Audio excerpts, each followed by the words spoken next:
So let me get this straight. Bitcoin ETF flows die off for a week, from almost $1 billion a day to nada, to nothing, to absolutely zero. Negative, in fact. Bitcoin is leaving these ETFs at tens of millions of dollars a day, right? GBTC starts dumping $300 million a day worth of Bitcoin. The price drops, retail panics, leverage long people are wiped out, people sell off, Bitcoin price dives, everyone claims that the ETFs suck, there's no demand, it's all over.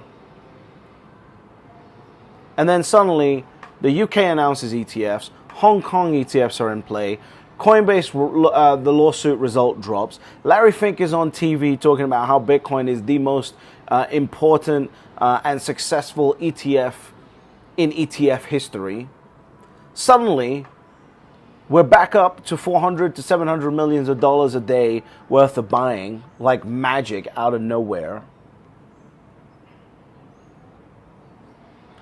Are you really this stupid to believe that there is not an orchestrated effort to secure as much of your Bitcoin as possible in the palms of all of these institutions? Do you think that they're really out here playing games?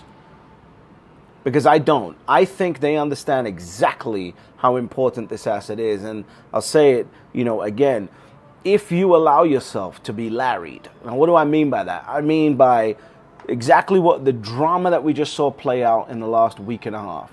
If you allow yourself to be larried, right, you deserve to lose your Bitcoin. What else do you want me to say? You deserve to lose your Bitcoin. This is the hardest asset humanity has ever seen, discovered, or created. Larry Fink understands that. That's why he is using, as I've been telling you for months now, they are going to use the success of the Bitcoin ETFs to cause more leverage and more leverage and more leverage in their PR in order to drive more people into Bitcoin. Why? Because as Thomas Farrer pointed out, once BlackRock, secures 500,000 Bitcoin in IBIT and they drive the price to $1 million a coin, guess what? They make $1.2 billion of revenue every single year just from managing that Bitcoin. $1.2 billion, which is about 25% of their current revenue. BlackRock understands the opportunity here, and they are incentive-driven creatures, which is what I've been trying to tell everyone to become. Become an incentive-driven creature. Become someone who understands, thinks through incentives, and moves forward in that way. And it was very, very clear to see what BlackRock was going to do here. If you think that these games that are being played right now are just going to subside, why? Because you're in the game? Because you're here? Because we're creating this amazing world with Bitcoin? You got to pull your head out of where the sun doesn't shine and understand what the real game is here. The real game is secure as much Bitcoin as possible at almost any cost. Basically, if we can't get caught for it, we got to do it. Because we are talking about the hardest asset humanity has ever seen. And these asset managers, their entire job and life purpose is to look at the data and put their clients in an advantage. Everyone's wondering who is this 100 Bitcoin a day purchaser that's coming around. I think it could be BlackRock. Because in 2022, BlackRock launched, and I've said this on my channel, which is why I want you to subscribe so you understand how the game is actually being played, not just the happy hippie way that everyone else in Bitcoin wants to imagine the game is being played. This is a ruthless game, and the game is your Bitcoin. Your Bitcoin in my wallet. That's the game. And so everyone's wondering who's this 100 Bitcoin a day purchaser and this, that, and the other. And the reality is this could be BlackRock.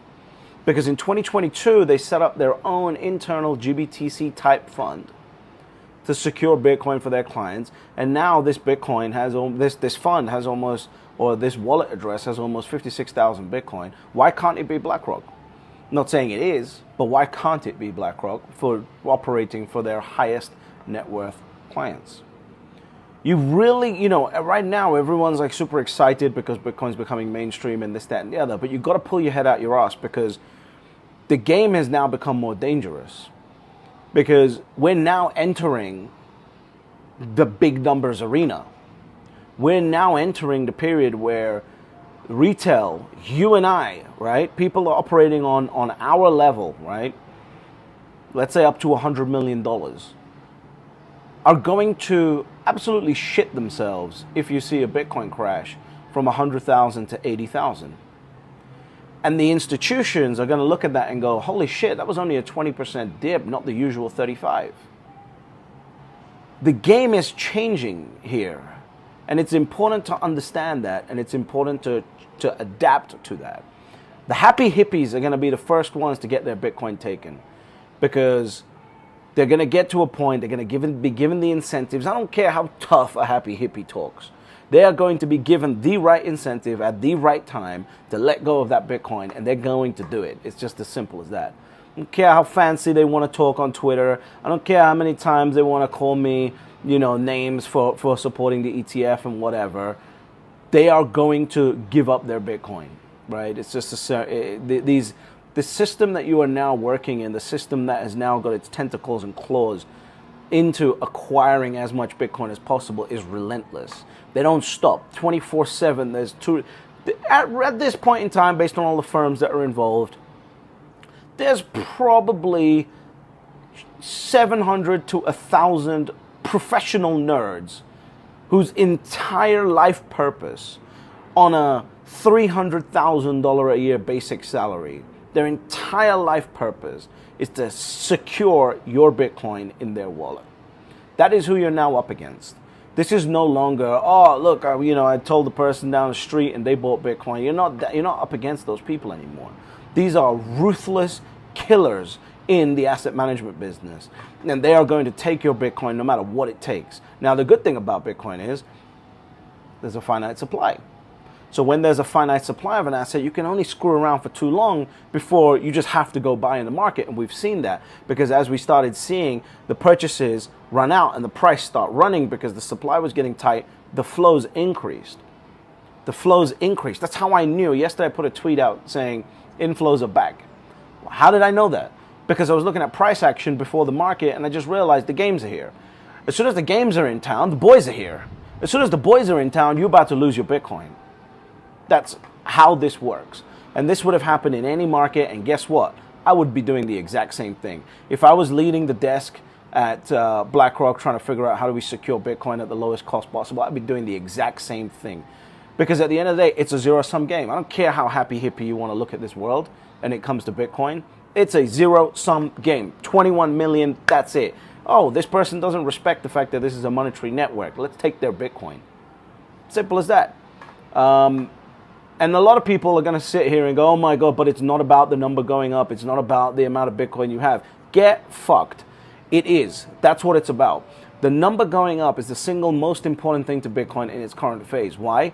Because the number going, if you want to see good things happen in the world with Bitcoin, the number has to go up.